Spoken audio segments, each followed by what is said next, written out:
culto a nuestro Dios. Que no se nos olvide que el culto es para el Señor. Venimos a adorar y a glorificarlo a Él.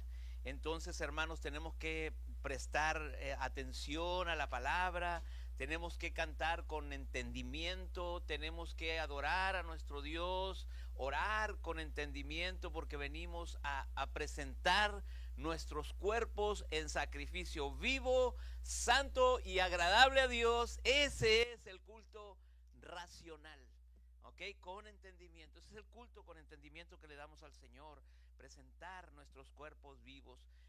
Dios los bendiga. Bienvenidos sean a la casa del Señor. Transmitimos por YouTube para la gloria de Dios. Estamos aquí transmitiendo desde California. Si tú te estás conectando en este momento, te llama la atención y quieres permanecer un tiempo, un ratito aquí con nosotros, quédate, el Señor tiene una palabra preciosa para ti. Estamos transmitiendo desde el condado de Orange, aquí en la ciudad de Anaheim.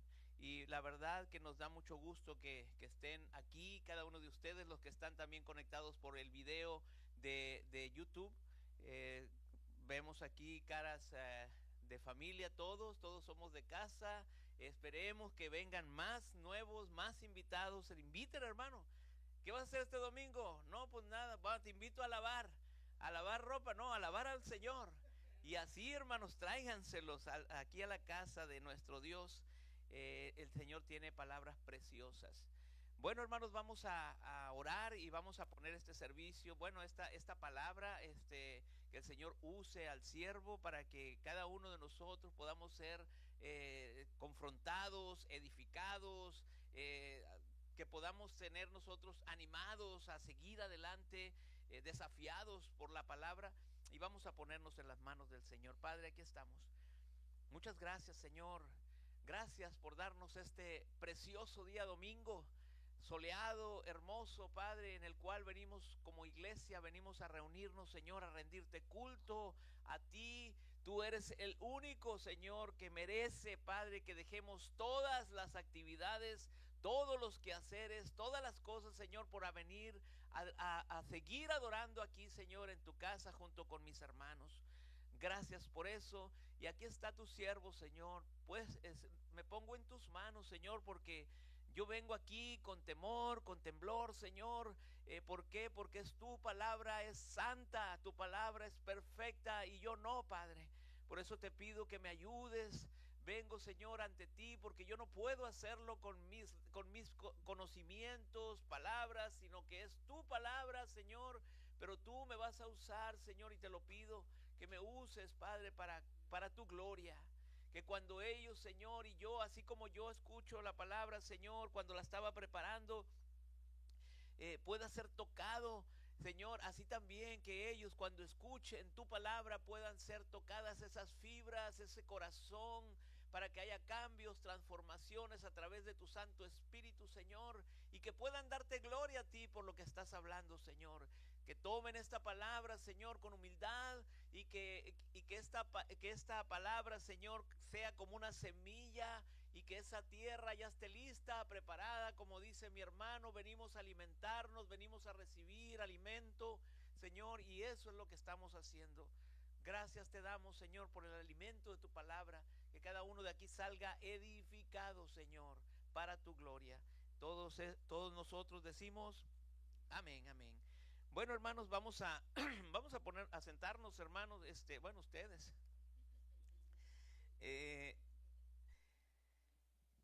Vamos a continuar con con esta preciosa serie que el Señor ha puesto en esta iglesia. Van a decir, pastor, otra vez. ¿Cuándo vamos a terminar, hermano? ¿Cuántos capítulos son? Vamos en el 8 apenas. No sé, hermanos. El Señor me está guiando a enseñar a la iglesia, a esta iglesia, palabra de vida. El Señor nos está guiando a través del libro de los Hechos. ¿Por qué?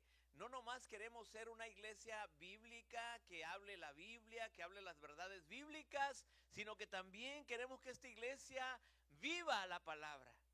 Que esta iglesia vaya de acuerdo, caminando en su vida espiritual, en su vida cotidiana, que vaya siendo como la verdadera iglesia del Señor. Y la iglesia del Señor está fundada en los apóstoles, está fundada desde esos tiempos hasta el día de hoy que estamos aquí, hermanos, y de eso se va a tratar la palabra de hoy. La misión no se detiene, la misión continúa. El Señor les dijo, ¿cuál es la misión? Vayan, prediquen el evangelio a toda criatura, y dice, toda autoridad me ha sido dada, y así que vayan y prediquen la palabra. Entonces, hasta este momento, hermanos, esa misión continúa. Desde esos tiempos que el Señor le dio la misión a estos hombres, pues hasta hoy, hermanos, síguela. Aquí estás por eso, porque alguien te predicó. Y así van a seguir viniendo, hermano. La misión no se detiene. Y vamos a leer Hechos capítulo 8, continuando. Hechos capítulo 8, versículo 1. Acuérdense que empezamos el viernes con Hechos, no empezamos, estábamos compartiendo Hechos capítulo 7, desde el versículo 54 creo hasta el 60, y vimos ahí a Esteban, cómo estaba Esteban ahí. Entonces hoy vamos a ver otra escena. Hechos capítulo 8, versículo 1 en adelante. Dice la palabra del Señor. Y Saulo, fíjense cómo empieza. Y Saulo, estoy leyendo, la Biblia de las Américas. Y Saulo estaba de completo acuerdo con ellos en su muerte. Hablando de la muerte de Esteban. En aquel día, ya viene el relato. Es como, y Saulo estaba de completo acuerdo con ellos en su muerte, es como la continuación de la muerte de Esteban. Pero ahora empieza el relato aquí, de Lucas. En aquel día se desató una gran persecución en contra de la iglesia en Jerusalén. Y todos fueron esparcidos por las regiones de Judea y Samaria, excepto los apóstoles. Y algunos hombres piadosos sepultaron a Esteban y lloraron a gran voz por él. Pero Saulo hacía estragos en la iglesia, entrando de casa en casa y arrastrando a hombres y mujeres, los echaba en la cárcel. Así que los que habían sido esparcidos iban predicando la palabra. Felipe, descendiendo a la ciudad de Samaria, les predicaba Cristo, y las multitudes unánimes prestaban atención a lo que Felipe decía, al oír y ver las señales que hacía, porque de muchos que tenían espíritus inmundos, estos salían de ellos gritando a gran voz, y muchos que habían sido paralíticos y cojos eran sanados, y había gran regocijo en aquella ciudad. Qué preciosa historia. Miren nada más lo que estaba aconteciendo. Y podemos ver aquí, mis amados hermanos, que la iglesia primitiva, la iglesia del libro de los Hechos, la iglesia que inició, la iglesia de Cristo, acababa de vivir uno de los momentos más dolorosos de su historia desde el momento que nace la iglesia, la muerte de Esteban. Hemos visto ahí a un hermano morir por la fe. Lo que parecía el inicio del fin, como diciendo, aquí se acabó todo, murió Esteban predicando, como si fuera el inicio del fin. En realidad, hermanos, era el comienzo de algo mayor. Era el comienzo de lo que hasta hoy nosotros estamos viviendo. Es el comienzo de algo glorioso, que por esa razón estás tú y estoy yo aquí. Entonces, hermano, a lo largo de la historia ha habido cristianos que han dado su vida por el mensaje del evangelio, y ese mensaje del evangelio que se predicaba con gran fidelidad, con la verdad de la escritura, y ahí es lo que estaba pasando ahí. Era una iglesia que se levanta a predicar la palabra de Dios con fidelidad. Porque una iglesia que se levanta así, hermanos, una iglesia que se levanta y predica con fidelidad la escritura, no va a ser bien recibida por el mundo, pero sí será bien recibida por aquellos que verdaderamente han conocido al Señor.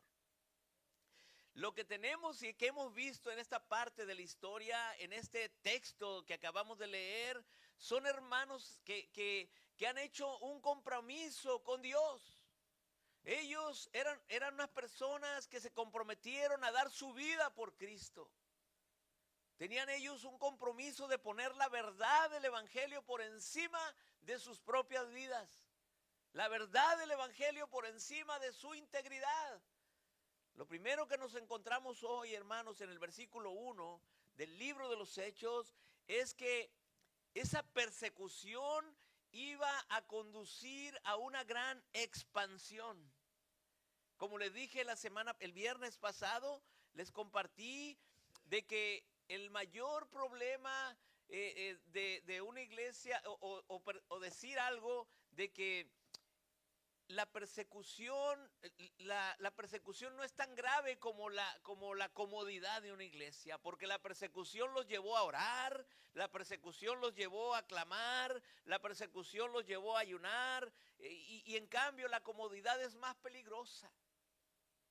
Entonces, hermanos, lo primero que vemos aquí es que la persecución en este tiempo de que estamos hablando del libro de los Hechos iba a llevar a una expansión tan grande que hasta hoy, hermanos, estamos aquí nosotros. Fíjense cómo empieza Hechos capítulo 8, versículo 1. Y Saulo estaba de completo acuerdo con ellos en su muerte. En aquel día se desató una gran persecución contra la iglesia de Jerusalén. Y todos fueron esparcidos por las regiones de Judea y Samaria, excepto los apóstoles. Así que el problema no se quedó ahí con la muerte de Esteban, hermanos. Esto continuó, porque ahora aparece otro problema. O podemos decir nosotros que Esteban era el único que creía en eso. ¿Podemos decir nosotros que Esteban era el único que estaba diciendo a todo el pueblo que Jesús era el Señor? No, hermanos. Y es como si estas personas del concilio, los religiosos, las autoridades religiosas de esos tiempos, es como si dijeran, miren, ¿saben qué? Tenemos un problema. Hemos matado a Esteban ya, pero él no es el único. Hay otros que creen como él. Hay otros que predican el mismo mensaje que predicaba él. Entonces, ¿qué podemos hacer? No podemos detener esto con solo la muerte de un solo hombre. Ellos vieron ese problema. Entonces dijeron, entonces, ¿qué debemos hacer? Bueno, pues ahí estaba Saulo. Hay que perseguirlos. Hay que ahuyentarlos, hay que erradicarlos de aquí, hay que sacarlos de estos lugares y que empiece la persecución. Eso no podemos vivir ahorita nosotros de otra manera, pero imagínense, aquí no queremos estas personas y que empieza la persecución y andan por aquí, por allá, y donde andan ahora, aquí, y hermanos, y la gente se empezó a dispersar de aquí, ya la gente se iban a sus países porque era una gran persecución. No a tal grado como lo que estaba pasando allá, pero estaba pasando aquí como para ponerles un ejemplo. Entonces, ahí se desata una persecución contra toda la iglesia. Ahí inicia la persecución. ¿Por qué? Porque podían detener al apóstol Pedro, al apóstol Juan, los advirtieron, los amenazaron, los pusieron en la cárcel, no tenían pruebas, los sacaron, seguían predicando, luego la iglesia empieza a crecer, agarran a Esteban y hay eso, pero entonces dijeron, no, tenemos que hacer algo más fuerte. Y empieza la persecución contra todos los creyentes de Jerusalén hasta el punto que Lucas nos narra que dice que todos fueron esparcidos. Imagínense una corredera por la persecución. Y dice la palabra que son esparcidos a la zona de Judea y a la zona de Samaria. Es lo que nos dice la Escritura. Y que solamente se quedan ahí en Jerusalén los apóstoles.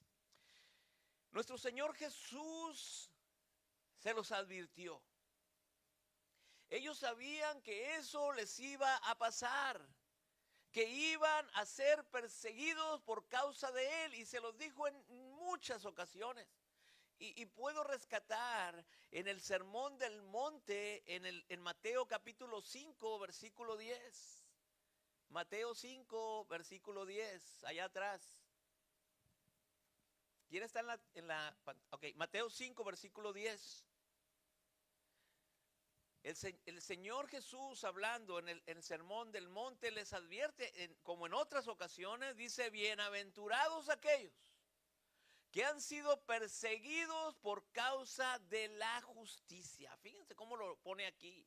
El Señor les dice que iban a ser bienaventurados, ok, que iban a ser dichosos, felices, bendecidos, pero Jesús les dice que iban a ser perseguidos por causa de la justicia. Ahí no está diciendo que iban a ser perseguidos porque me he metido en un problema con alguien y me están persiguiendo. No era por eso. O perseguidos porque cometí una infracción y me andan buscando, o porque me están cobrando una deuda. No era por eso. Me acordé ahorita que estábamos en un curso de liderazgo hace muchos años y nos decían: tú eres un líder porque a un líder lo siguen. Y a ti te siguen o te persiguen. Entonces aquí dice que estaban perseguidos no por esas cosas que le digo, sino que están perseguidos por causa de Jesucristo, perseguidos por causa del evangelio, perseguidos por causa de la justicia, por causa de la verdad, pues de ellos es el reino de los cielos. Pero fíjense, en el 11 dice: bienaventurados, vuelvo a repetir, bienaventurados seréis cuando os insulten y persigan y digan todo género de mal contra vosotros falsamente. Y otra vez, por causa de mí. Hace hincapié otra vez: por causa de mí. No es que están hablando, dice: ok, es que a mí hablan de mí, han hablado de mí. No es de que están hablando de mí, entonces está cumpliendo esa promesa. No, hermano. No. Sino que hablan mal de ti falsamente. Falsamente. Porque si lo que hablan de ti, mal de ti, hermano, es verdad, bueno, ahí hay un problema. Ahí hay un problema. Pero dice que hablan mal de ti falsamente. Porque, hermanos, yo le estaba compartiendo ayer a mi hermano Celso, tuvimos una plática ahí, y pues la verdad que en el tiempo que hemos estado, claro, hemos fallado, tenemos errores, cometemos errores y todo, pero hemos cuidado el testimonio. Y la gente ha hablado de nosotros, ha hablado de mí, ahora con más razón. Y dicen cosas: no, es que el pastor sí, el pastor no.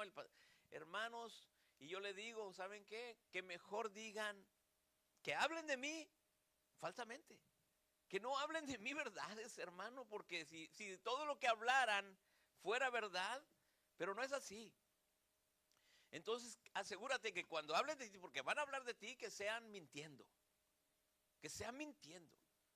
Entonces, ¿qué hay que hacer?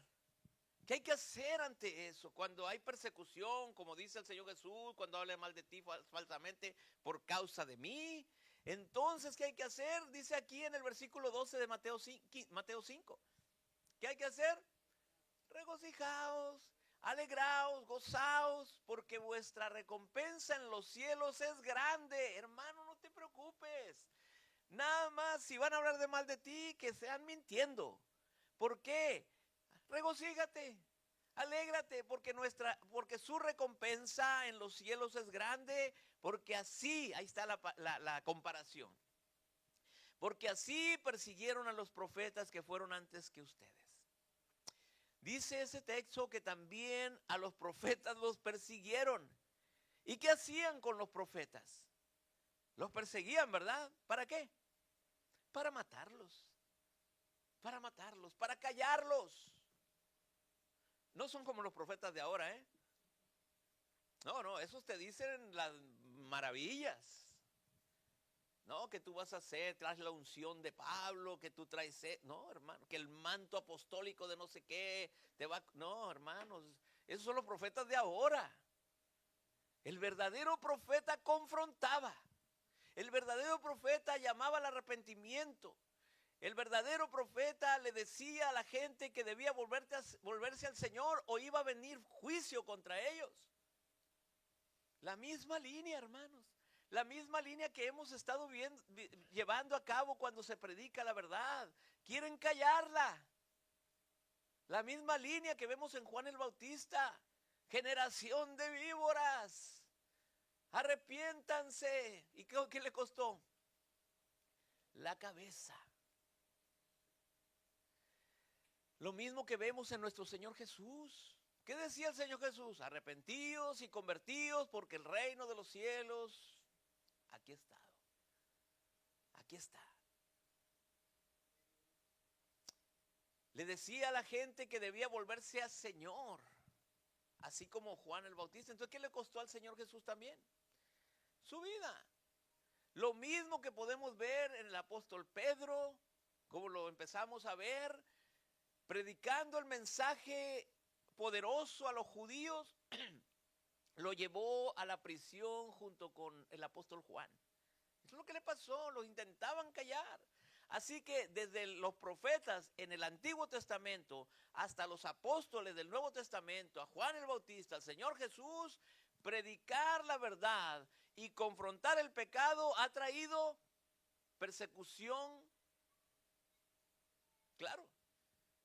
Si no hacemos eso, si no hacemos lo que estos hombres, los profetas hacían, Juan el Bautista hacía, Pedro hacía, Juan hacía, Esteban hacía, el Señor Jesús, todo esto, si no hacemos eso, claro que no habrá persecución. Claro que no. Pero si llevamos el mensaje fiel a la Escritura y llevamos al pecador al arrepentimiento, no todos serán salvos. Muchos odiarán el mensaje, como está pasando aquí.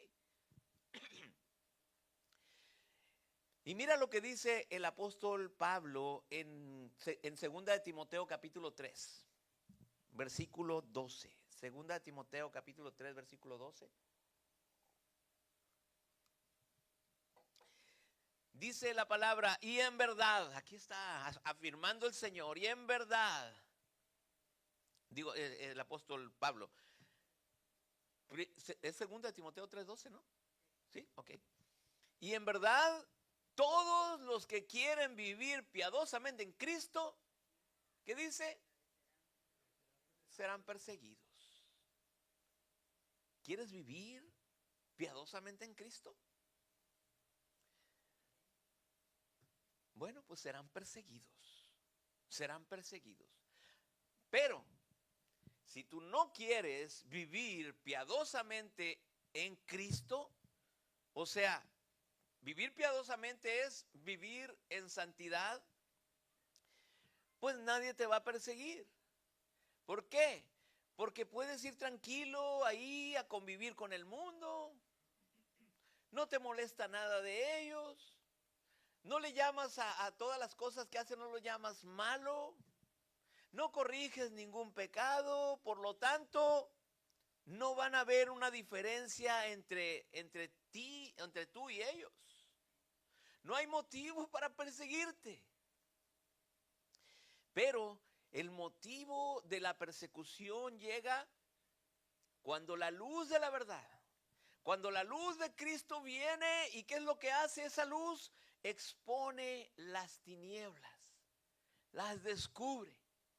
Y ahí, hermanos, empiezan las tensiones. Ahí empiezan los problemas. Es cuando ya empiezan a molestarse contigo. Es cuando ya se quieren apartarse de ti. Es cuando ya no les caes bien. ¿Por qué? Porque tú traes la luz del evangelio, la luz de la palabra, la luz de la verdad. Y tú les dices, no sabes qué. Mira en el trabajo. ¿Sabes qué? Mira este video, esta revista. ¿Sabes qué? Yo no veo eso. Ahí empezará. Es que yo soy de Cristo. Yo soy de Cristo. Yo no me puedo contaminar con eso. O que te digan, mira, la muchacha allá, ¿sabes qué? No me molestes con eso. Ahí, hermanos, va a empezar una burla, va a empezar ahí a molestarse contigo, vas a ser sujeto de burlas por donde quiera, ya no les vas a caer bien. Ahora tú tienes que elegir. Tú tienes que elegir si estás dispuesto a ser incomodado o prefieres decir, no, ¿saben qué? Yo mejor no me meto en problemas. Mejor me llevo bien con todos. Me adapto. Cuando estoy en la iglesia, soy cristiano y me adapto. Cuando estoy en el mundo, pues soy del mundo y me adapto al mundo. Yo quiero llevarme bien con todos. Yo no quiero tener problemas. Yo no quiero tener tensiones. Yo no quiero que se burlen de mí. Pero cuando empieces a llamar a lo bueno, bueno, y a lo malo, malo, cuando empiezas a hacer eso, y no solamente que empieces a llamar a lo bueno, bueno, y a lo malo, malo, sino que vas a vivir conforme a eso, tarde o temprano, de alguna manera o de otra vas a tener persecución. La persecución es algo que el Señor nos ha advertido continuamente. Y lo que el texto también nos enseña, y Jesús nos ha dicho, es que nosotros somos llamados a glorificar a Dios en medio de esa persecución. En medio de esa burla empieza a glorificar a Dios. En medio de ese rechazo empieza a glorificar a Dios. Somos llamados a glorificar a Dios por las acusaciones falsas, por las persecuciones, de cierta manera decirlo. Pero fíjense cómo lo dice en Primera de Pedro, capítulo 4, versículo 16. Aquí está claro. Pero si alguno sufre como cristiano, no se avergüence, sino que como tal glorifique a Dios. Hermano, no. Si tú estás sufriendo, dices, no, es que me estoy apartado, ¿por qué comes solo? No, es que allá no me aceptan allá y prefiero estar aquí. Sufre. Dice aquí que si alguno sufre como cristiano, que no se avergüence. Que no se avergüence, sino que como tal glorifique a Dios. Así que volviendo a la historia, a la narrativa de Lucas, tenemos una iglesia que está sufriendo. Tenemos una iglesia que está viviendo en carne propia lo que Jesús les había advertido continuamente. Los van a odiar, los van a perseguir, todo eso lo harán por causa de mi nombre, le decía el Señor Jesús. Y además el texto nos dice que todos se esparcieron, se dispersaron. Uno corrió para allá, otro para allá y hubo una dispersión. Dice que en Hechos capítulo 8, versículo 1, después de que Saulo estaba completo de acuerdo con su muerte, dice que se desató una gran persecución en contra de la iglesia de Jerusalén y dice que todos fueron esparcidos. Y estaba buscando eso, de si se fueron todos. Dice en los varios comentaristas que no todos se esparcieron, que fue la gran mayoría, una gran cantidad. El texto nos está diciendo con esa palabra de que todos, es que fue un gran número de creyentes que fueron los dispersos por causa de la persecución. Entonces, en aquel entonces, si ustedes recuerdan, hermanos, los sermones, principios que dimos, como el apóstol Pedro, lleno del Espíritu Santo, predica un mensaje, se convierte en 3,000. Luego da otro sermón, el segundo sermón, y se convierte en 5,000. Y si ustedes le ponen que el Señor añadía cada día los que iban a ser salvos, y ustedes le ponen que después de cómo fue la muerte, de la sangre de los mártires iba creciendo, entonces que la iglesia era numerosa. No eran 100, 200, eran miles. Entonces, hermanos, había miles de hermanos ahí y muchísimos se habían ido. Muchísimos. No en su totalidad, pero el texto nos dice que los apóstoles se quedaron. Nos están a entender que los apóstoles no se fueron. Se fueron muchos, pero los apóstoles se quedaron en Jerusalén. Entonces, eso me habla, la actitud de los apóstoles de alguna manera nos habla mucho de la actitud de cómo debe de ser un líder. No un líder, un buen líder. Un buen líder. Que cuando las cosas se ponen difíciles, el líder se queda. El líder se queda. Cuando las cosas en el ministerio se ponen difíciles, el líder se queda. Y yo se los he dicho. Se podrá quedar sola la iglesia, pero con que esté mi esposa aquí, seguimos adelante. Y se han puesto las cosas difíciles. Y me he dado ganas de renunciar. Me dan ganas de tirar la toalla. No se los voy a negar. Pero yo soy el líder. Y tengo que permanecer aquí. Porque ¿quién va a guiar a los que se quedan? ¿Quién va a decirles, no, hermanos, sigamos adelante? ¿Quién les va a decir? Sigamos adelante. Miren, hermanos, se han ido varios. ¿Y quién les va a decir a ustedes eso? Hermanos, sigamos adelante. ¿Quién va a decirles, tengamos más fe? Tenemos que confiar en el Señor. ¿Quién les va a enseñar la palabra? ¿Quién se va a quedar alimentando a la congregación? A seguir confiando en Dios. ¿Quién va a ser? El líder. Bueno, pues los apóstoles aquí, ellos decidieron quedarse en Jerusalén. ¿Por qué nos quiere decir esto? Que los apóstoles no salieron corriendo como todos por la persecución. Y yo me puse a pensar, dije, bueno, el apóstol Pedro, el apóstol Juan, ya habían estado en el concilio, pasaron ya por la cárcel, entonces ellos decían, no, ¿saben qué? Tranquilos, hay persecución, aquí nos quedamos. Ya hemos estado en prisiones, ya hemos estado azotados, ya hemos estado en concilios, hemos estado nosotros en cárceles, en prisiones, entonces ellos también estaban dispuestos ¿a qué? A morir. ¿Cómo quién? Como Esteban.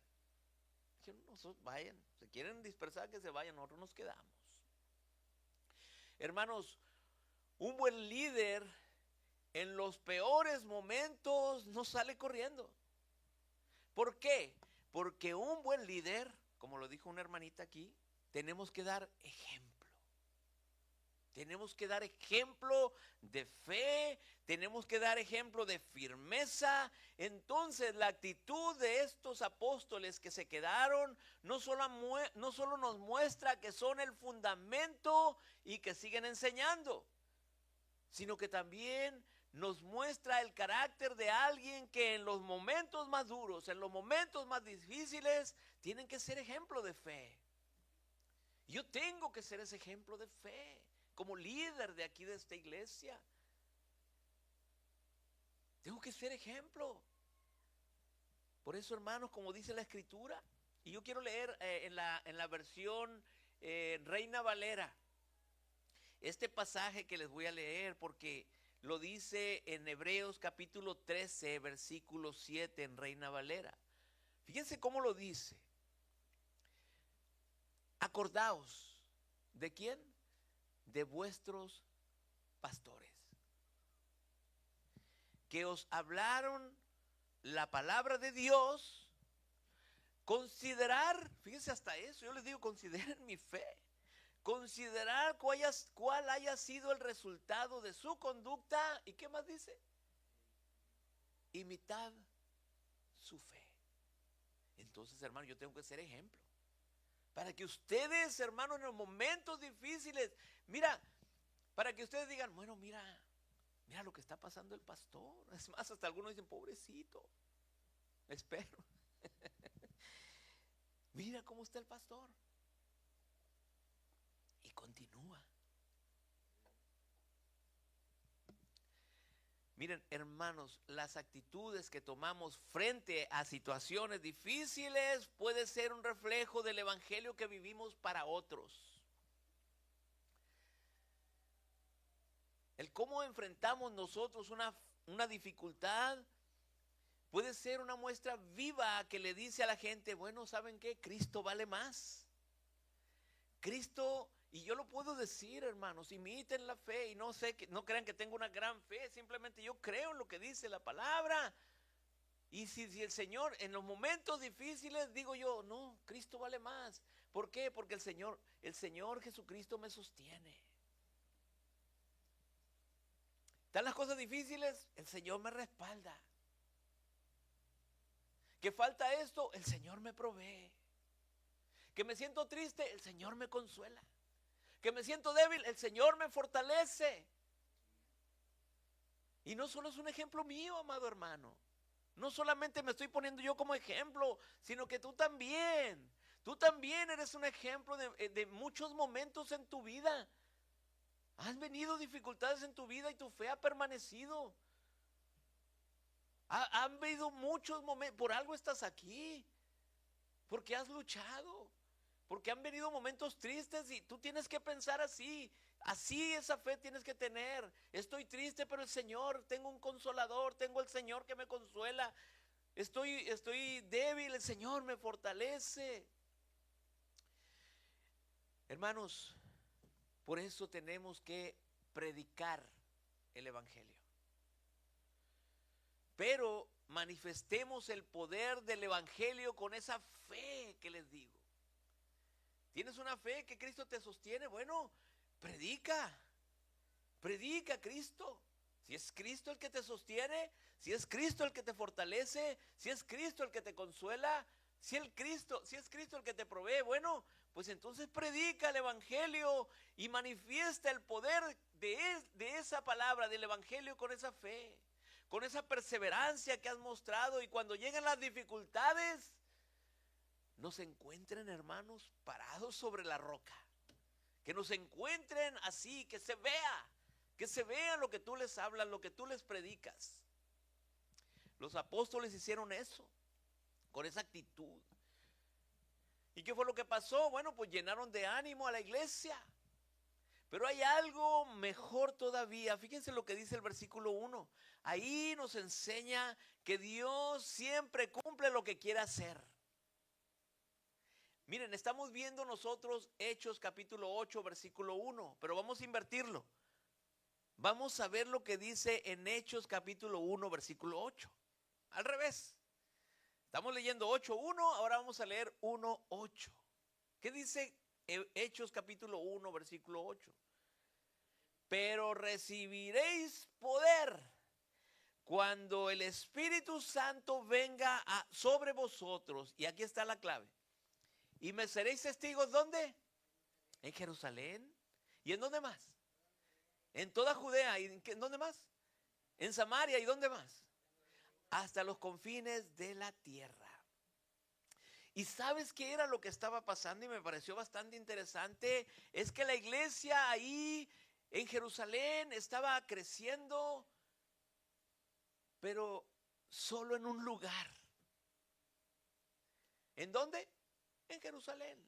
Quizás la iglesia ahí estaba contenta, estaba cómoda, había regocijo, cantaban alabanzas, comían ahí con alegría, con sencillez de corazón, decían gloria a Dios, estamos creciendo. Pero se han olvidado que Dios dijo que hay que salir a predicar a otros lugares. ¿Que había que salir a dónde? A Judea. ¿Qué dice ahí? Estaban contentos en Jerusalén, pero el Señor les dijo que también en Judea. ¿Y también en dónde? En Samaria. Hay que predicar en Judea, hay que predicar en Samaria. ¿Y dónde más? En los confines de la tierra. Y aquí el Señor como diciendo, bueno, pues parece que no están yendo a esos lugares por su propia voluntad.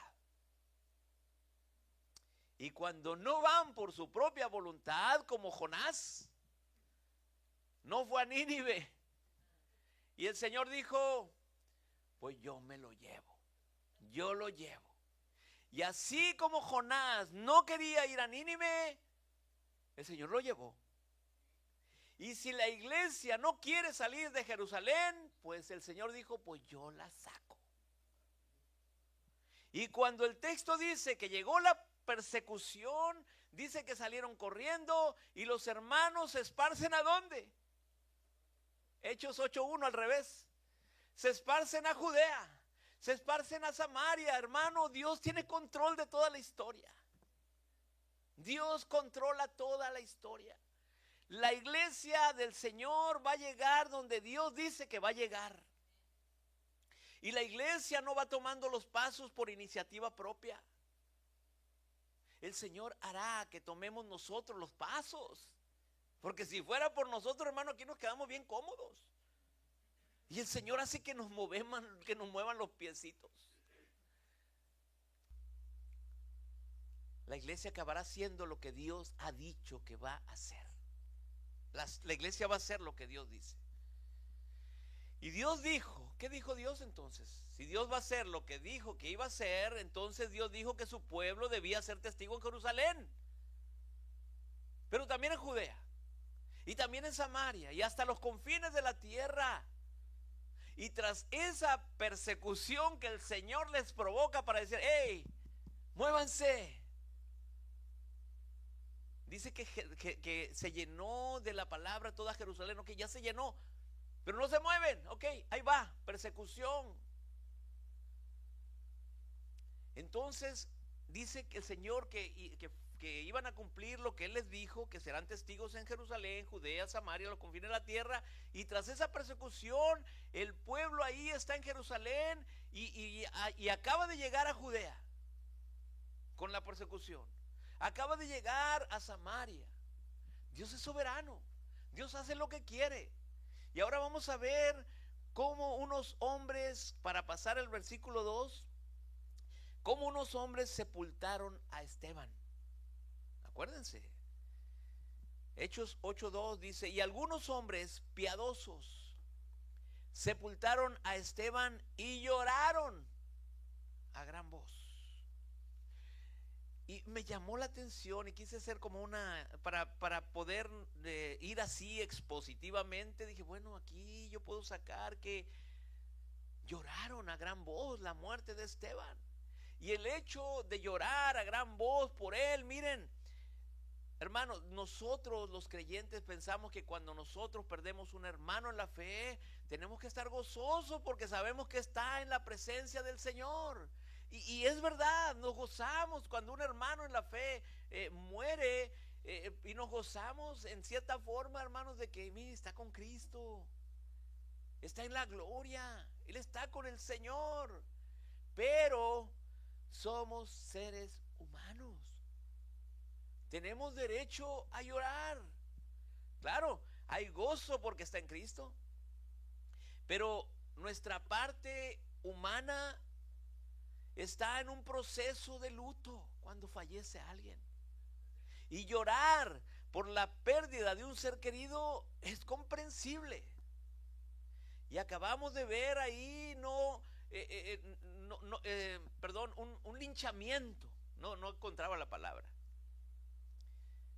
Encontramos ahí un linchamiento. No es que Esteban murió de un infarto, sino que ahí, hermanos, imagínense esa escena.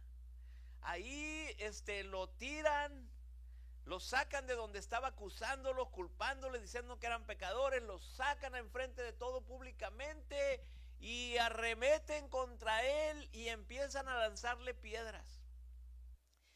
Entonces ahí se presenció a un hombre que fue brutalmente asesinado, brutalmente apedreado hasta que llegó a la muerte. Y podemos ver nosotros de que, bueno, fue apedreado, quizás nos imaginamos sangrando por aquí, por acá, un chichón en la cabeza. No, hermanos, lo más probable es que se derramó mucha sangre. Lo más probable es de que se le desfiguró el rostro. ¿No se pueden imaginar eso? Probablemente el cráneo se le abre, sus masas. Hermano, no quiero ser tan trágico, pero ya saben ustedes, todo se le salió. Hermano, eso impresiona. Eso impresiona y a mí eso me haría llorar si yo estuviera ahí. Entonces, ¿qué les quiero decir con esto? Que no privemos nuestras lágrimas cuando es momento de llorar. eso no te hace débil. Eso no te hace menos cristiano, menos creyente. Eso significa que hay un tiempo en esta vida para todo debajo del sol, como lo dice Salomón. Hay tiempo de reír y hay tiempo de llorar. Así que sepultan a Esteban y estas personas piadosas empiezan a hacer un gran llanto por él. Pero volviendo otra vez a la escena, ¿quién vuelve a aparecer ahí? Empieza el versículo con el Saulo, perseguía a la iglesia, él estaba de acuerdo con esa muerte, y aparece otra vez el apóstol, bueno, no es el apóstol, es Saulo, es Saulo. Ya nosotros sabemos cómo Pablo iba a ser usado grandemente por el Señor, nosotros lo sabemos, vemos ahí a Saulo, pero sabemos que el Señor lo iba a convertir, a transformar en un instrumento preciso, grandemente.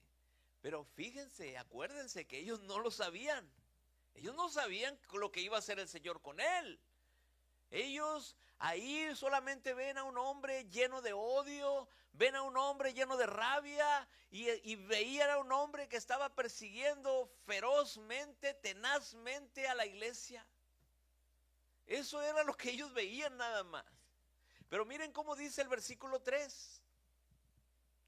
Y me llama la atención y lo busqué, hermanos, eso en el diccionario bíblico y también me fui al comentario, algunos comentarios dice, pero Saulo, Hechos capítulo 8, versículo 3, pero Saulo, ¿qué hacía? Estragos, dice esta versión. Pero Saulo hacía estragos en la iglesia, entrando de casa en casa y arrastrando a hombres y mujeres, los echaba en la cárcel. Hermano, me llamó la atención cómo Saulo o el apóstol Pablo, que iba a ser después, dice que hacía estragos. Él se convirtió en el principal enemigo de los creyentes. Como vemos aquí en esta historia, esta parte de nosotros, tenemos un gran enemigo, ciertas personas. Pero aquí Saulo se convirtió en el principal enemigo de los creyentes y él empezaba a decir, no, yo voy a acabar con todos esos que se llaman cristianos, yo voy a acabar con toda esa secta. Y eso es lo que nos describe Lucas. Ese era el corazón de Saulo. Cuando dice que Saulo hacía estragos, nos está mostrando su corazón. Y en el sentido espiritual, hermanos, hacer estrago significa literalmente, no espiritualmente no, pero literalmente significa hacer estragos, imagínense, es devastar. Hacer estragos es destruir violentamente y causar un daño cruel. Eso es hacer estragos. Pero en el sentido espiritual, yo pienso, hermanos, que la expresión de hacer estragos también nos recuerda qué o cómo el pecado intenta hacer en la vida de las personas. El pecado va a hacer estragos en tu vida. O lo que la persecución puede intentar destruir la obra de Dios. Eso es lo que estaba pasando con ellos. Hacía estragos para intentar destruir la obra de Dios. Y en Gálatas, capítulo 1, versículo 13, miren cómo Pablo habla de lo que hizo. Mira cómo lo dice, cómo se expresa él de él mismo. Gálatas 1:13 dice, porque vosotros habéis oído acerca de mi antigua manera de vivir en el judaísmo. De cuán, y subrayé esa parte porque desmedidamente, imagínense, desmedidamente perseguía yo a la iglesia de Dios y trataba de ¿qué? De destruirla. Eso es lo que dice este texto, digo esta versión. Cuando dice ahí desmedidamente perseguía a la iglesia, es que quería solamente una cosa, desmedidamente, no importa lo que sea, no importa mi fuerza, no importa los recursos, desmedidamente quería hacer una cosa, destruir la iglesia. Destruir a la iglesia, erradicar a los cristianos. Ahora vamos a ver qué es lo que nos enseña el versículo 4 de Hechos capítulo 8. Dice, así que los que habían sido esparcidos iban predicando la palabra. Hermanos, eso me encantó. Ese versículo me encantó. Los que habían sido esparcidos iban predicando la palabra. ¿Saben qué significa habían sido esparcidos? No es de que se le fueron como misioneros. No, ¿saben qué? Apóstol Pedro, apóstol Juan, mándanos a Judea, mándanos a Samaria. No, hermanos. Ellos salieron esparcidos, salieron huyendo. Ellos dejaron trabajo, dejaron casas, ellos salieron corriendo en estampida, y en medio de lo que ellos habían dejado, en medio de todo el sufrimiento que tenían por haber dejado quizás a algún familiar, ¿sabes qué es lo que hacen en el camino, hermanos? Predicar el evangelio, predicar la palabra. Iban corriendo y lo que hacían era predicar la palabra. Y eso es lo que necesitamos, amados hermanos. Necesitamos una iglesia que aún en días buenos, en días malos, entendamos que si decimos nosotros ser iglesia, tenemos que hacer solo una cosa, hermano: seguir predicando la palabra.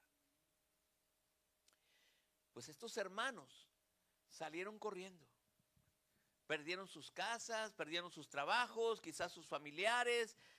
Habían sido perseguidos, sufriendo, pero en el camino ellos no olvidan que siguen teniendo una misión. ¿Y cuál era la misión? Vayan y prediquen el evangelio. ¿A dónde? A Judea, a Samaria, a los confines de la tierra. Ellos no se les había olvidado que tenían una misión que hacer. Y hay algunos hermanos que llegan a pensar que venir a la iglesia es: ya cumplí. Ya cumplí. Hermano, les voy a decir algo. Venir al culto no es la misión, Venir al culto es la celebración. Venimos a celebrar que somos salvos. Y aquí, hermanos, es lo que estamos haciendo. Aquí en este lugar es un lugar de entrenamiento. Aquí es un lugar donde nos están instruyendo. Aquí es un lugar donde nos están desafiando, que nos están confrontando. Pero tú no puedes creer que por ir al culto ya estás cumpliendo con la misión que Jesús nos llamó a hacer. La misión no está aquí. ¿Dónde está la misión? La misión está afuera. Aquí te vienes a entrenar. Aquí vienes a adorar a nuestro Dios. Entonces, hermanos, fíjense lo que dice en Mateo capítulo 28, versículo 18. Mateo 28, 18. Ya lo sabemos, lo hemos visto, pero para confirmar. No lo tengo el 18 aquí, por eso voy a esperar. No lo anoté.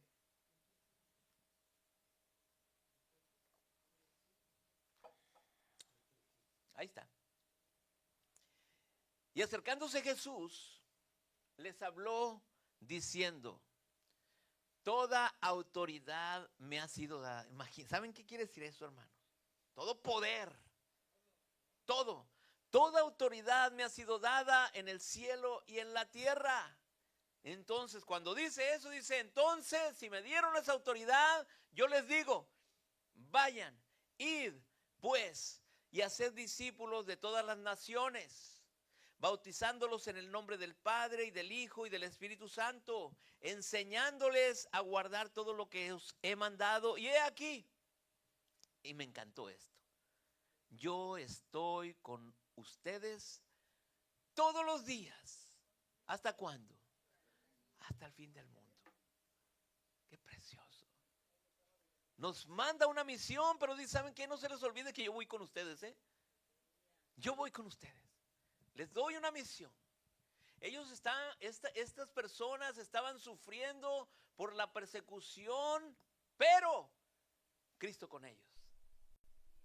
Estos hombres seguían ahí corriendo por la persecución, pero Cristo con ellos. Yo estoy con ustedes todos los días hasta el fin del mundo. Hermano amado, si tienes oportunidad, predica el evangelio en donde estés. Si tienes oportunidad, predica el evangelio en tu trabajo. Predica el evangelio con tus familiares. Vas a visitarlos. Pues si hay oportunidad, hermanos, y dicen, no, es que yo no sé qué hacer, ahí está una oportunidad. No, que me duele aquí, una oportunidad. No, que los médicos me dictaminaron esto, oportunidad. En el trabajo, no, pues fíjate que estoy peleado con mi esposa, oportunidad. Hermano, ¿que te van a rechazar? Sí, sí. Amén. ¿Te van a insultar? Sí. ¿Te van a decir ya no te desheredo tu familia? Sí. ¿Te van a decir tu familia cuando les empieza a predicar y lo que te enseñamos desde chiquito? Amén. Te van a decir eso. Pero Cristo está con nosotros. Cristo está con nosotros porque Él nos dice, yo estoy con ustedes todos los días hasta el fin. Pero prediquen, prediquen. Cristo, hermanos, va a estar o está con una iglesia que es valiente, con una iglesia que es misionera, con una iglesia que sale a predicar. Dios, Cristo está con nosotros. Y yo les pido algo, hermanos. Aprendan a predicar el evangelio de una manera bíblica. Pero pastor, ¿cómo lo hago? Es que yo no sé qué decir, qué versículo. Hermanos, acérquense con el maestro, acérquense conmigo. Y presentar el evangelio, hermano, el evangelio es sencillo. No más que hay que saberlo predicar, hay que saberle decir, mira, tu problema está así porque tú necesitas acercarte al único. Acercarte, tu vida va y así por las consecuencias que estás pasando, porque te has alejado de Dios, porque, hermano, muestren primero un problema que tienen y después una solución. Pero Cristo. Hermanos, no está tan complicado predicar el evangelio. Aprendan a hacerlo. Y ahora aquí, hermanos, aparece otro hombre aquí en la escena. ¿Aparece quién? Aparece Felipe. Felipe ahí fue usado por Dios de una manera impresionante también. Pero él dice aquí la palabra en el versículo 5 de Hechos 8. Dice Felipe descendiendo, hay unos que se fueron a Judea, pero él llegó a Samaria. Descendiendo a la ciudad de Samaria, les predicaba a Cristo. Y las multitudes unánimes prestaban atención. Vean nomás eso, prestaban atención a lo que Felipe decía, al oír y ver las señales que él hacía. Porque de muchos que tenían espíritus inmundos, o sea, endemoniados, estos salían de ellos gritando a gran voz. Y además, esa es una palabra que yo le añadí, muchos que habían sido paralíticos y cojos eran sanados. Dice que Felipe descendió a la ciudad de Samaria, pero debemos de recordar, cuando dice Samaria, debemos recordar una historia. Ahí en Samaria ya se les había predicado el evangelio por una mujer que había sido alcanzada por el evangelio por nuestro Señor Jesucristo. Pero además aquí Felipe dice que, o sea, fue alcanzado, pero dice que fue usado para liberación de una gente que estaba endemoniada.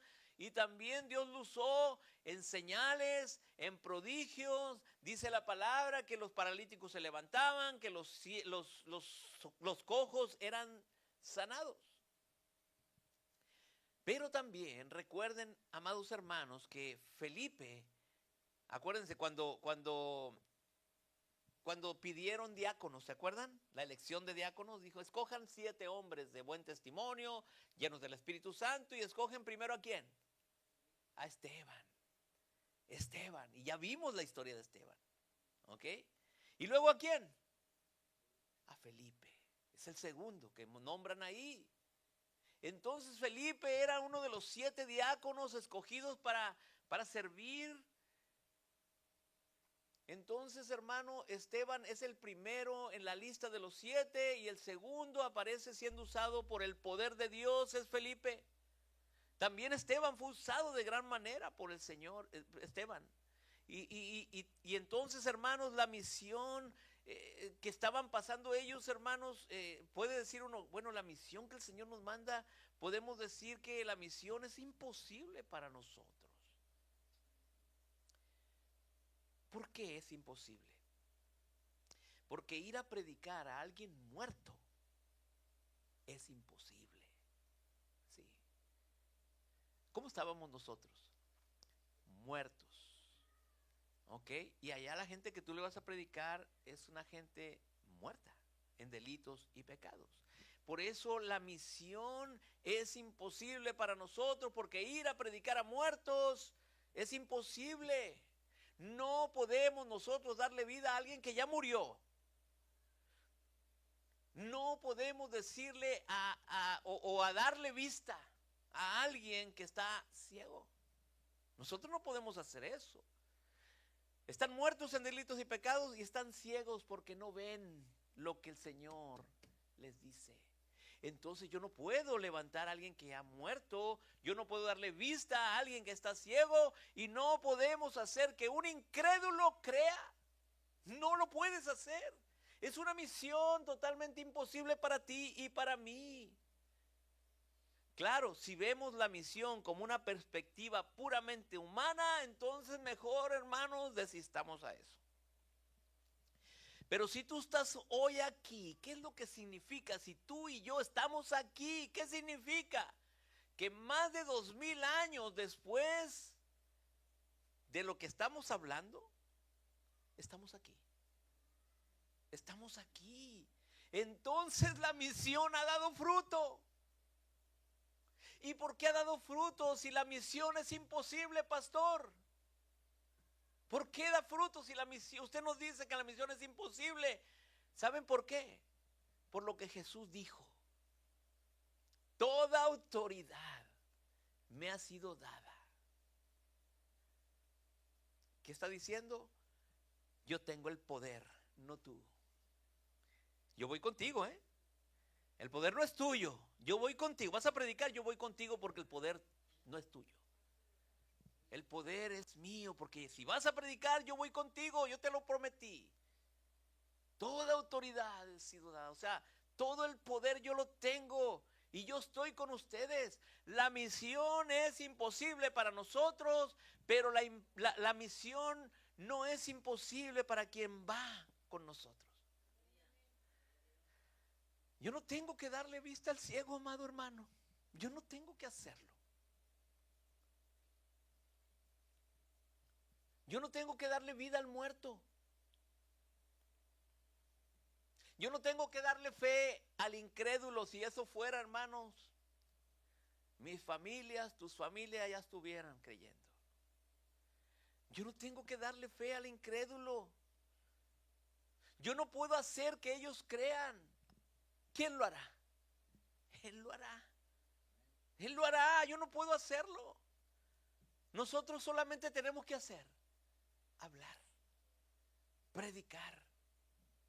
¿Por qué? Porque los resultados no dependen de mí. ¿Por qué creen que yo nada más predico, hermanos? El Espíritu Santo es el que hace todo. Por la palabra, bien predicada, el Espíritu Santo va a tocar las vidas, los corazones, y va a hacer que el incrédulo crea. Va a hacer que el ciego vea. Va a hacer que el muerto resucite. Y estoy hablando espiritualmente hablando. Los resultados no dependen de mí. Yo me acuerdo en las ventas, me acordé ahorita que dije que los resultados no dependen de mí. Cuando estaba en ventas me decían, ¿sabes qué? Tú no te enfoques en los resultados. Enfócate en ofrecer el producto. Ofrécelo nada más. ¿Quieren? No. ¿Quieren? No. ¿Quieren? No. ¿Quieren? Sí. Ok. Hermano, el resultado va a venir cuando haces lo que tienes que hacer. Pero si te pones, porque si te empiezas a fijar en resultados, hermano, yo como estuviera ahorita. Tanto que he predicado, tanta verdad proclamada, tanto Cristo proclamado, hermano. Como estuviera, pero los resultados no dependen de mí.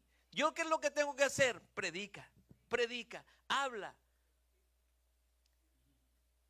Es como si el Señor nos dijera, ¿sabes qué? No te preocupes por el resultado. Entonces, Señor, ¿qué es lo que hago? No, pues predica, habla, evangeliza, ora, ayuna, del resultado me encargo yo. Una iglesia que reconoce que no puede, es una iglesia que va a darle la gloria a Dios, hermano. ¿Por qué? Porque todo lo que pase en esta iglesia habrá sido por Él.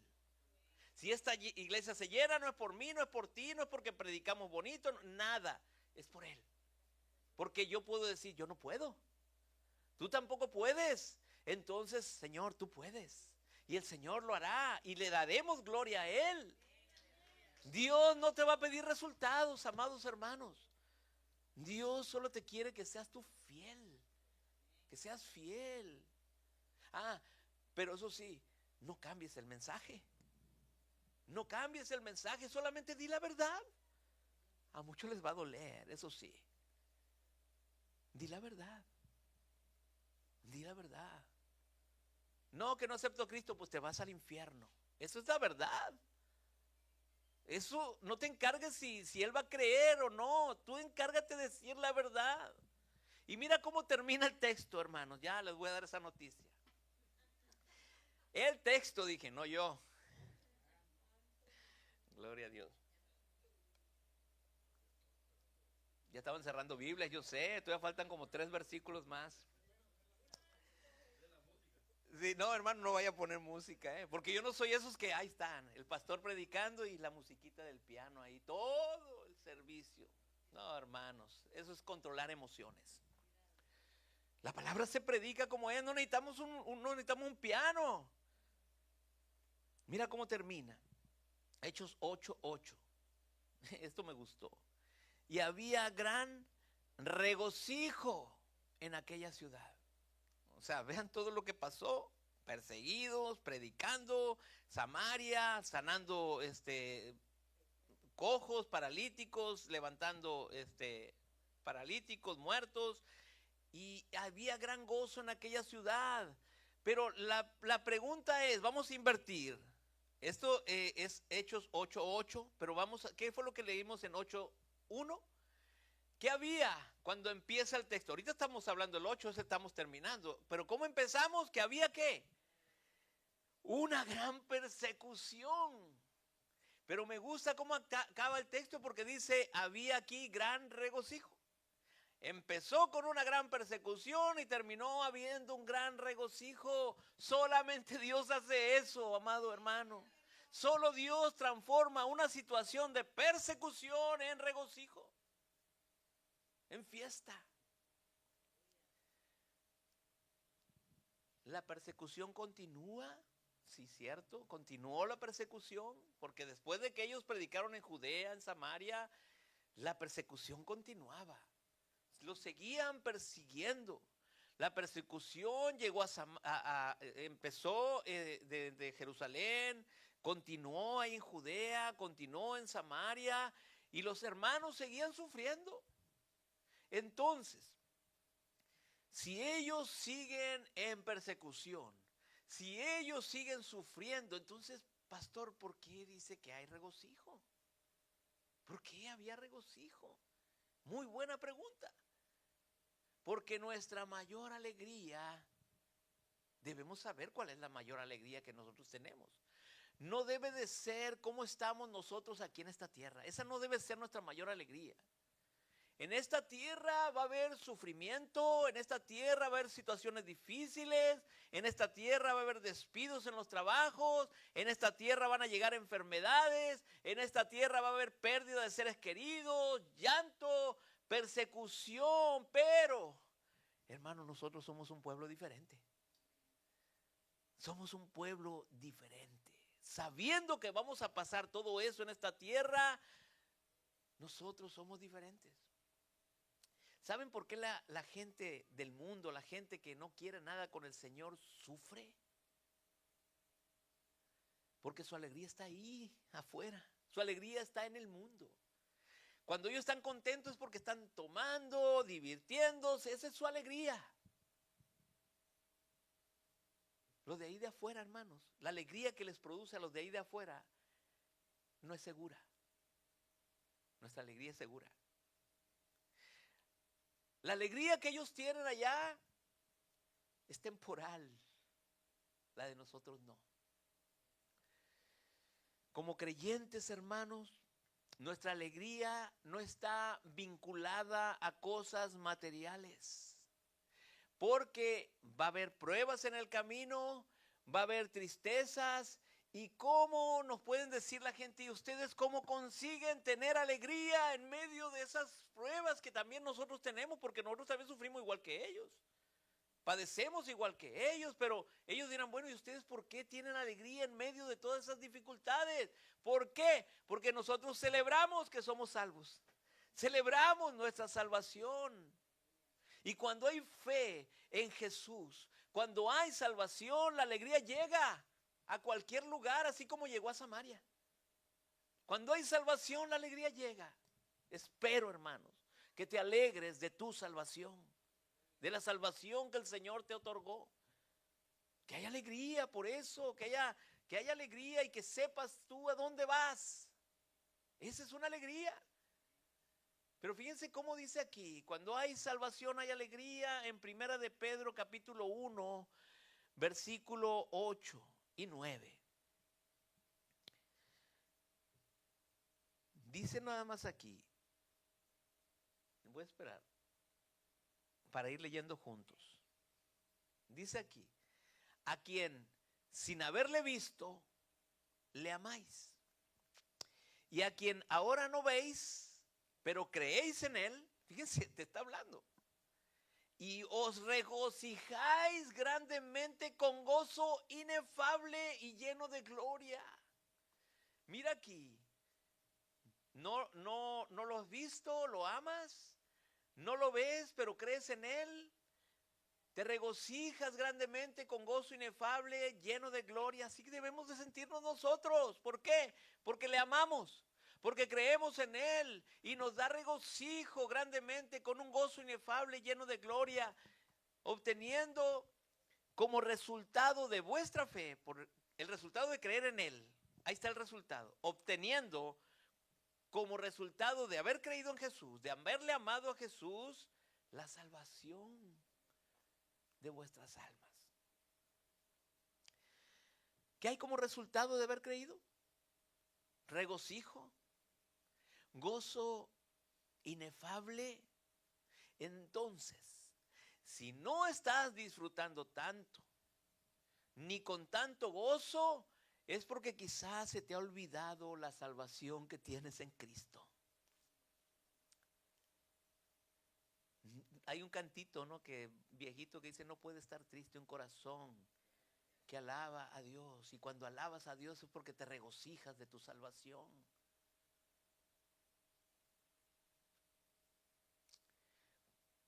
Y busqué la definición, hermano. La definición que describe el texto de gozo inefable es la alegría que Dios pone en el corazón del creyente cuando su vida está segura en Cristo. No nace de lo que nosotros tenemos, no nace de lo que nosotros vivimos, sino que de quién está en nosotros. De eso nos regocijamos. El que está en Cristo, yo estoy en Cristo y me regocijo por eso. No hay condenación y eso me da alegría para los que están en Cristo. Me regocijo de que ya no seré más condenado. Ese gozo inefable es un gozo que permanece aún cuando hay lágrimas. Sigue el gozo. ¿Por qué? Porque ese gozo inefable no depende de nuestras circunstancias que estamos pasando en este mundo, sino de la presencia del Señor. ¿Por qué? Porque el mundo busca la felicidad exterior. Pero Dios nos concede un gozo interior que no se puede explicar. Solo se puede experimentar. El mundo anda buscando la felicidad en tanta cosa, hermano. Hay una película, no sé si la han visto ustedes, hace muchos años, yo la he visto como 3 veces, se llama En busca de la felicidad. Sale Will Smith, En busca de la felicidad. Me regalaron ese libro, pero de Gardner, algo así, el autor, que él fue el que vivió lo que Will Smith estaba haciendo en esa. Él fue un relato de la vida real.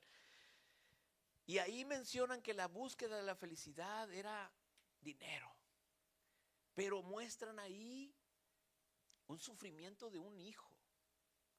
Quiere decir que ellos, para buscar la felicidad, eso yo lo vi, fue el sufrimiento de un niño. Lo traían durmiendo en los baños, hacía tanta cosa y lo mostraban a él. Y la búsqueda de la felicidad era llegar a Wall Street, llegar a ser uno de corredor de bolsa. Pero él también tuvo, la mujer que aparece ahí es la segunda, él se divorció. Entonces, hermanos, la búsqueda de la felicidad trae tanta cosa en el mundo. Pero ese es cuando una persona, el gozo inefable, y lo debes de entender, amado hermano, cuando tú debes de tener ese gozo inefable, debes de entender es que cuando una persona ha sido perdonada, ha sido restaurada, ha sido reconciliada con Dios, entonces cuando sucede eso, experimentas algo que las palabras no alcanzan a describir. Una paz profunda, una alegría. Ese es el gozo inefable. Y esa, hermanos, es una de las bendiciones más hermosas que el Espíritu Santo produce en la vida de un creyente. El gozo inefable. Y termino. Ahora sí, hermano, la música.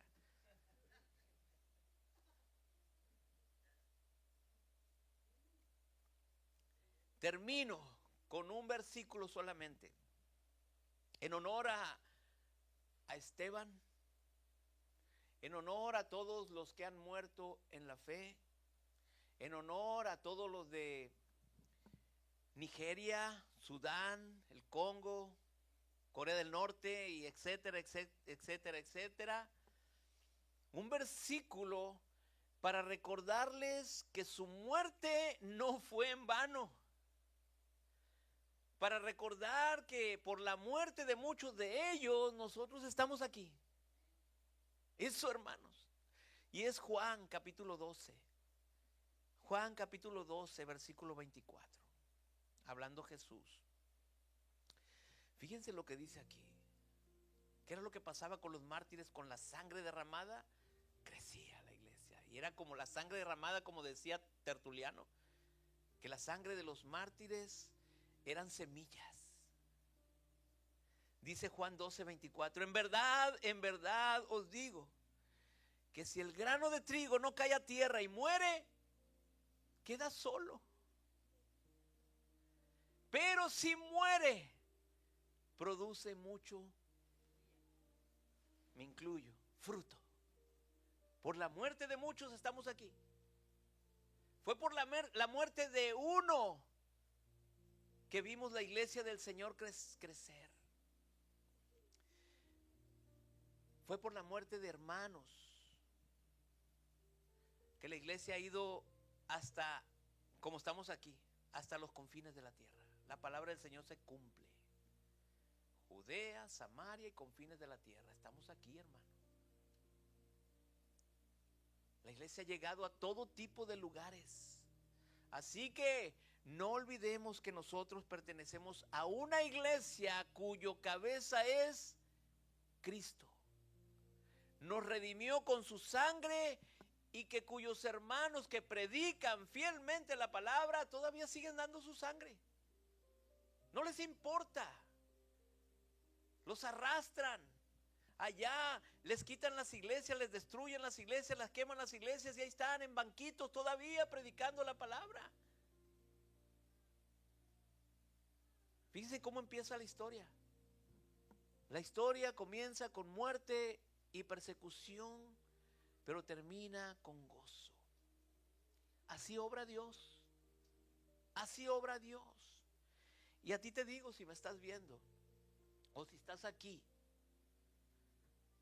tal vez tu vida se parece más al versículo 1, donde hay muerte, persecución. Se parece más al versículo 1 que al versículo 8, que no hay gozo, no hay alegría. Porque quizás sientas dolor ahorita. Quizás tengas confusión en tu mente. Quizás hoy tengas luchas en tu interior. Pero el mismo evangelio que transformó Samaria puede transformar tu corazón el día de hoy. Ese mismo. Pero déjame decirte también, déjame decirte algo. Que si no tienes a Jesús, y lo que te voy a decir, no sé si te vayan a crujir los dientes, como lo vimos el viernes. Pero si sigues dándole la espalda a Jesús, viviendo a la manera que estás viviendo, caminas rumbo al infierno. Te lo tengo que decir. Pero no porque Dios es malo, sino porque Dios es justo.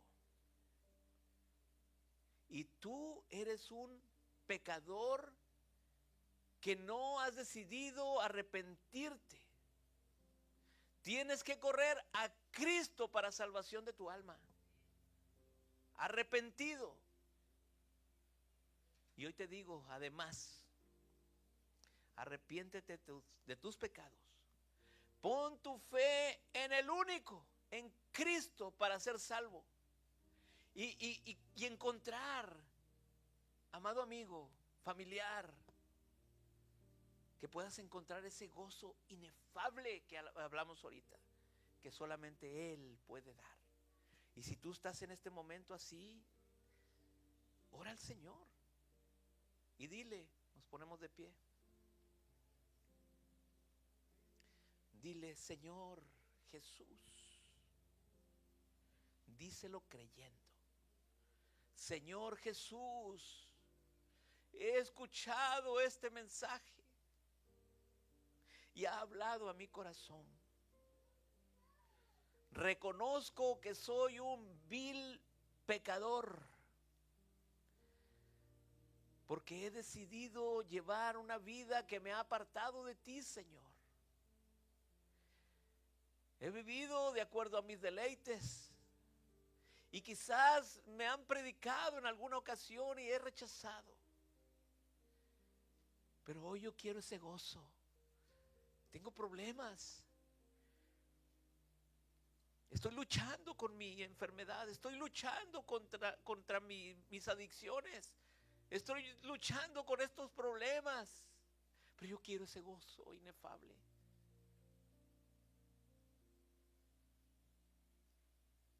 Arrepiento de todos mis pecados y te pido perdón. Te pido que me laves, que me laves. Yo quiero seguir, Señor, tu camino y reconocer que solamente en ti hay salvación para mi alma. Yo quiero estar en tu presencia. Yo no quiero ir a ese lugar de tormento, a ese lugar que le llaman infierno. Yo creo en ti, que solamente en ti hay salvación para mi alma. Reconozco que tú eres Señor. Gracias te doy. En el nombre de Jesús. Amén. Gracias, Señor, por tu palabra. Tu palabra, Señor, es viva. Tu palabra es eficaz. Tu palabra es cortante. Tu palabra nos desafía. Tu palabra nos confronta. Gracias, Padre. Que seamos una iglesia, Señor, que busque predicar la palabra. Que tenemos una misión clara. Y sabemos que va a haber luchas, que va a haber pruebas, oposición. Pero tú tienes todo el poder, Señor. Tienes todo el poder. Toda autoridad me ha sido dada. vayan, prediquen, enseñen, bauticen, que yo estaré con ustedes todos los días hasta el fin. Gracias, mi amado. Toda la gloria es tuya, porque todo es en ti, todo es por ti, todo es para ti. A ti sea toda la gloria. Los cielos cuentan tu gloria, el firmamento anuncia las obras de tus manos, toda la tierra está llena de tu gloria. Gracias te damos en el nombre de Jesús. Y la iglesia del Señor dice un poderoso amén y amén.